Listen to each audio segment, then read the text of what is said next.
2021 के ही आसपास अगर हम देखें, कांग्रेस की सरकार आने के बाद में गौरी शंकर श्रीवास 118 कर्मचारी संघ के प्रतिनिधित्व करते हुए उनके लिए उन्होंने लड़ा और उनको नियमित करने की बात कही।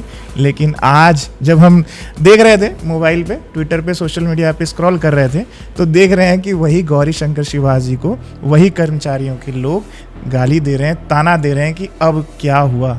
निश्चित तौर पे जब ट्विटर पे इस प्रकार के कमेंट आते हैं और कल तक वो लोग हार पहनाते थे, स्वागत करते थे, आज गालियाँ भी देते हैं, तो ये समय की नीति है। आज जिम्मेदारी उनकी अपेक्षा है कि जल्द नियमितीकरण हो।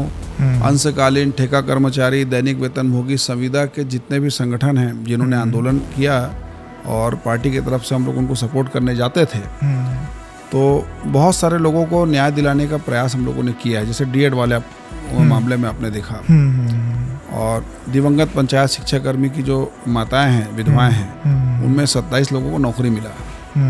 तो ये एक प्रकार का प्रयास था और राज्य सरकार की हमारी प्रतिबद्धता थी, हमने इस बात को घोषणा पत्र में समाहित किया था। लेकिन अभी सारे कर्मचारी जो हैं वो जिस प्रकार से नाराज हैं, उस नाराजगी का भी मुझे ज्ञात है। मेरे घर भी आते हैं, कई लोग सामने भी गुस्सा उतारते हैं, लेकिन सबका ये स्नेह है और हम लोग राज्य सरकार के बीच में एक सेतु का कार्य कर रहे हैं। सारी चीजें, सारे घोषणा पत्र 1.5 साल में हो जाए, 2 साल में हो जाए, ऐसा कहीं नहीं हुआ है। सरकार 5 साल की है।